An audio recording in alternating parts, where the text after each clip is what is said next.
Pada kali ini kita akan membahas mengenai kesuburan atau ketidaksuburan yang dinamakan infertilitas. Penyebab tersering yaitu adalah gangguan ovulasi ya. Nah, yang paling sering dari gangguan infertilitas atau ketidaksuburan seorang wanita yaitu adalah gangguan dari siklus mensnya. Tanda-tanda atau gejala yang bisa dirasakan adalah yang pertama tuh tadi tuh. Jadi menstruasinya tuh jadi nggak teratur. Atau bisa juga mensnya tuh jadi spotting atau bercak-bercak aja atau ngeflek aja gitu. Jadi yang berkepanjangan mensnya yang harusnya kurang dari 1 minggu sudah berhenti, nah ini bisa berkepanjangan nih, ngeflag terus bisa sampai 2 minggu. Nah itu nggak boleh ya. Nah untuk yang ingin hamil jangan khawatir, tetap akan masih bisa. Jadi apabila ada yang merasakan gejala-gejala tersebut ya, siklus mens yang nggak teratur dan yang lain sebagainya, itu tetap masih akan ada jalan untuk bisa hamil. Jadi jangan overthinking dulu, jangan langsung mikir macam-macam.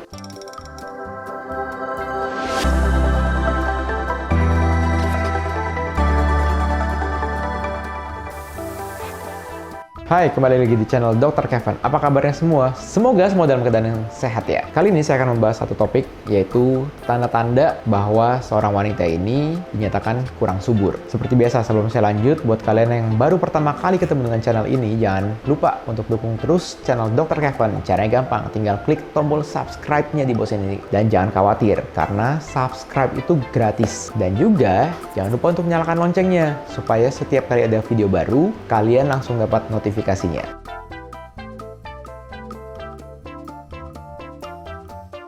kali ini kita akan membahas mengenai kesuburan atau ketidaksuburan yang dinamakan infertilitas. Penyebab tersering yaitu adalah gangguan ovulasi ya. Ovulasi itu adalah keluarnya si sel telur dari yang namanya indung telur. Jadi kalau sel telur keluar, nah itu ada sel telurnya tuh yang bisa dibuahi oleh si sperma. Nah, itu biasanya terjadi setiap bulan.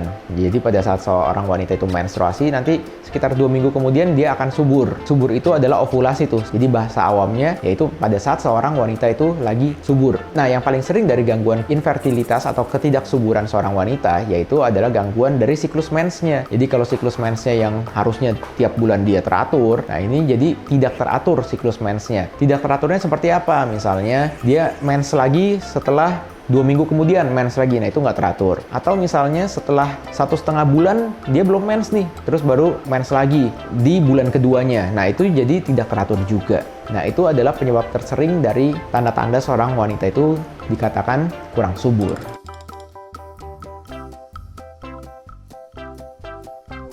Tanda-tanda atau gejala yang bisa dirasakan adalah yang pertama tuh tadi tuh. Jadi menstruasinya tuh jadi nggak teratur. Atau bisa juga mensnya tuh jadi spotting atau bercak-bercak aja atau ngeflek aja gitu. Jadi yang berkepanjangan mensnya yang harusnya kurang dari 1 minggu sudah berhenti, nah ini bisa berkepanjangan nih, ngeflek terus bisa sampai 2 minggu. Nah itu nggak boleh ya. Atau gejala lainnya yang bisa dirasakan adalah gejala seperti mau menopause. Jadi kalau menopause itu kan orang-orang jadi kulitnya kering. Terus ada namanya hot flashes. Nah itu biasa berasa gerah tuh, berasa lebih panas. Atau misalnya lebih gampang iritasi nih kulitnya karena kering. Nah itu bisa dirasakan pada saat misalnya baru usia 30-an. Nah itu yang tidak boleh ya. Jadi itu namanya gejala dari menopause dini. Nah gimana cara taunya? Nah itu harus diperiksakan ke dokter. Nanti kita dilakukan USG, nanti ada pemeriksaan darah untuk melihat jumlah atau kadar hormon. Atau misalnya cadangan sel telurnya masih banyak atau enggak. Nah yang penting juga untuk para wanita itu diperhatikan berat badannya ya.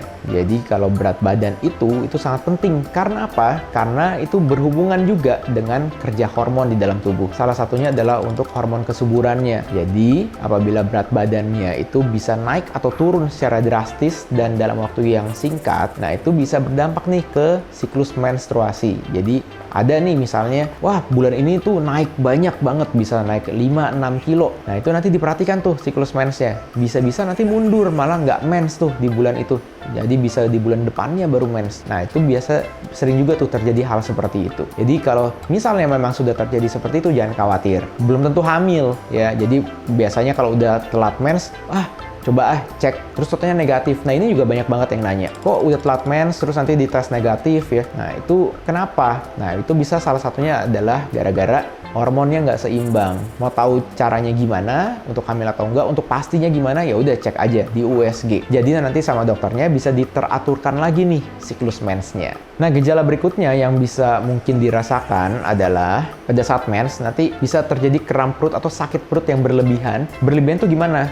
bisa sampai tuh guling-gulingan atau bahkan bisa pingsan. Intinya sampai tidak bisa beraktivitas. Nah, itu yang nggak boleh. Tetapi apabila misalnya di hari pertama memang sakit tapi masih bisa beraktivitas, nah itu bisa dikategorikan yang wajar. Nah, yang nggak wajar tadi tuh sampai guling-gulingan, sampai nggak bisa aktivitas, bahkan bisa lebih dari 1 hari.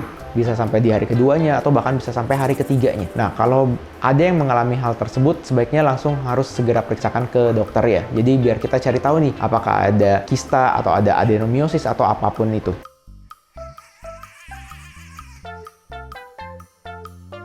Nah, apabila kalian sudah memutuskan nih, oh yaudah deh, boleh deh, aku mau periksa nih ke dokter. Jangan khawatir, pemeriksaan itu yang pertama nih, akan ditanya-tanya dulu nih. Akan ditanya gimana siklus mensnya, apakah teratur atau enggak, apa yang dirasakan, gejalanya apa-apa. Nah, itu tinggal diceritakan aja ke dokternya. Yang penting terbuka, jadi jangan ada yang disembunyikan ya. Supaya dokternya juga tahu nih, oh gini yang dia rasakan. Itu yang pertama. Terus yang kedua nanti diperiksa fisiknya. Fisiknya itu nanti di tensi, tekanan darahnya berapa, nadinya berapa, ya. Terus nanti akan diperiksa nih perutnya, apakah ada benjolan atau enggak. Baru setelah itu nanti akan di USG. USG-nya itu nggak harus langsung USG transvaginal. Bisa aja USG perut atau transrektal, jadi dari anus. Jadi USG transvaginal itu hanya boleh dilakukan pada saat memang pasiennya ini sudah pernah berhubungan secara seksual ya. Jadi kalau yang belum pernah berhubungan seksual itu jangan diperiksa secara transvaginal. Nanti tujuan USG apa? USG itu untuk melihat nih gimana bentuk rahimnya, apakah ada benjolan, atau nanti apakah ada kistanya, saluran tubanya bagaimana, apakah ada benjolan atau membengkak. Nah, itu nanti semua akan dilihat. Nah, udah setelah itu nanti tinggal dikonsultasikan lagi nih ke dokternya, apakah ada hasil temuan apa nih yang bisa kita perbuat. Nanti akan disesuaikan nanti dengan terapinya gitu. Jadi terapinya itu banyak sekali. Jadi tergantung dari penyebabnya apa dulu gitu ya. Misalnya semuanya normal nih hasil USG-nya. Nah, itu nanti akan ada pemeriksaan tambahan lagi. Misalnya nanti periksa darahnya untuk dilihat hormonnya gimana. Hormon di dalam tubuhnya. Misalnya hormon kewanitaannya yang kita sebut dengan misalnya ada estrogen, progesteron, dan yang lainnya. Itu akan diperiksa. Di pemeriksaan fisik juga, itu tuh bisa dilihat apakah nanti dari payudaranya keluar misalnya ada cairan, apakah ada ASI-nya. Nah, karena itu biasa berhubungan dengan siklus menstruasi. Jadi, bisa saja seseorang yang tidak sedang dalam fase menyusui, itu nanti bisa keluar tuh kayak ASI. Jadi, ada cairan lagi tuh di payudaranya. Itu yang dinamakan hiperprolaktin. Jadi, kadar hormon prolaktinnya itu yang tinggi tuh. Nah, itu juga bisa menyebabkan siklus mensnya jadi terganggu.